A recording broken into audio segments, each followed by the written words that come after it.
जब अपराध अपने चरम पर हो तो मुख्यमंत्री योगी के एक्शन का जिक्र जरूर होता है और हुआ भी। दिल्ली के सीलमपुर में दिन दहाड़े एक 17 साल के नौजवान की हत्या ने सबको झकझोर कर रख दिया है। जिसने भी सुना वो सहम गया। ये वारदात है ही ऐसी कि किसी का भी कलेजा फट जाए। जवान बेटी की मौत के बाद मां अब सरकार से न्याय की गुहार लगा रही है और दिल्ली में योगी आदित्यनाथ के मॉडल की मांग कर रही है। योगी आदित्यनाथ के बुलडोजर एक्शन की मांग कर रही है। ये रिपोर्ट देखिए। दिल्ली में योगी की मांग कट्टरपंथियों में घमासान। कट्टरवाद पर फसाद क्यों मचा है विवाद। हिंदुओं का पलायन, कट्टरपंथियों पर सिस्टम मुलायम। दिल्ली में हिंदू मुसलमान सरेआम चाकू कांड।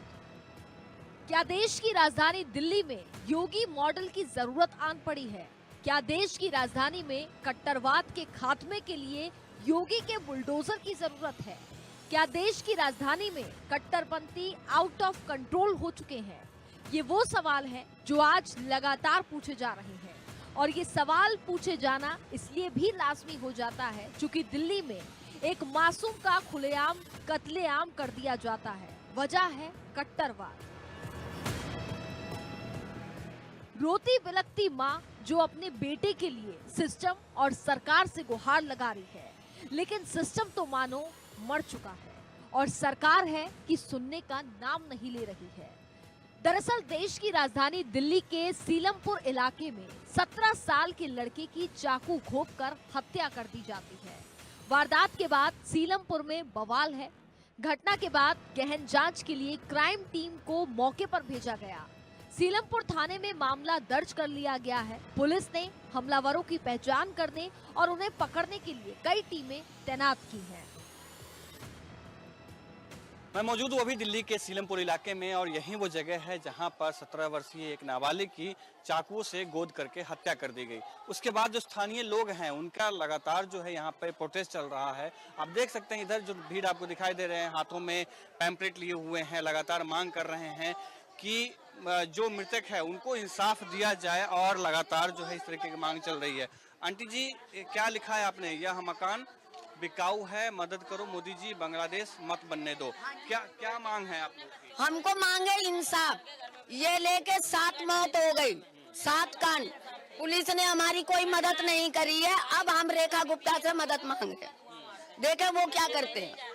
अगर हम यहाँ से, हमको 50 साल हो गया यहाँ रहते हुए, ठीक है ना। अब यहाँ से हमने 50 साल में कितना मुसीबत परेशानी उठाई होगी, ये भी आप लोगों को मालूम। आप मेरे बेटे हो, जब आप नहीं रहोगे तो हम रह के क्या करेंगे यहाँ। आपको बता दें कि इस मामले में पीड़ित पक्ष ने इंसाफ की गुहार लगाई है। हालात को कंट्रोल करने के लिए पुलिस की कई टीमों को मौके पर तैनात कर दिया गया है। इलाके से मिली तस्वीरों में किसी भी तरह की अशांति को रोकने के लिए भारी पुलिस बल की मौजूदगी दिखाई दे रही है। इस मामले में पीड़ित पक्ष ने एक लड़की पर आरोप लगाए हैं तो अपने बेटे को मौत के बाद परिवार का रो रो करके बुरा हाल है। इस हत्याकांड का खौफ इस कदर है कि अब इस इलाके के आम लोग अपने घरों के बाहर ऐसे पोस्टर लगाने लगे हैं। सीलमपुर की दीवारें पोस्टर से पट चुकी हैं। रविदास गली की दीवारों पर किसी पोस्टर पर लिखा है, दिल्ली की सीएम रेखा गुप्ता जी हमारी मदद करें, तो किसी पर लिखा है, हमें योगी मॉडल चाहिए, यानी कि बुलडोजर एक्शन। हिंदू पलायन कर रहा है, योगी जी मदद करो। एक ही बार दी थी, उसको मैंने चमका दिया था, मार के तो दिखा तो बताऊंगी। मुझे कहता 3 महीने बाद मार ही देगी। अरे किसी और की लड़ाई थी, बस कैमरे में आया था। वो लड़के तो फरार है, अभी तक वो एक बार भी आए नहीं। इन्होंने सोचा इसको मार दे, ये भी बिहार समाज का ही है। ये बांग्लादेश बनने की राह पे जा रहा है, खास करके सीलमपुर। कोई यहाँ पे हथियार लेके जाना, हमें हथियार लेके आना, हमें हर 13 से 14 साल के बच्चे में आपको हथियार मिलेगा। और ज्यादा कर नाई की जो दुकान होती है ना, हेयर ड्रेसर की कटिंग की मशीन, जो कटिंग की दुकान होती है, सबसे ज्यादा मजमा वहाँ लगता है। सबसे ज्यादा हथियार लेके लड़के वहाँ खड़े होते हैं। आने आने वालों को रोकना टोकना, लूटा पाटी खुलेआम होता। प्रशासन का कोई कंट्रोल नहीं है। 7 बजे करीब हुआ है, 7 साढ़े 7 के बीच में। और जो लड़के के साथ हुआ तो हमारे फैमिली मेंबर थे, वहाँ पहुंचे। अस्पताल मतलब एक क्लिनिक है वहाँ पे, तो राम कुमार नाम का क्लिनिक है डॉक्टर साहब का। तो क्लिनिक के आगे भी वारदात हुई है। सरेआम हुई है, कोई ये नहीं चोरी छुपे या आड़ में हुए, सरेआम हुई है। और यहाँ तो आम बात है ये हरकतें होना। हत्या के बाद पूरे मामले में सियासत हाई है, हमलावर की पहचान कर ली गई है, लेकिन अभी तक किसी की गिरफ्तारी नहीं हुई है।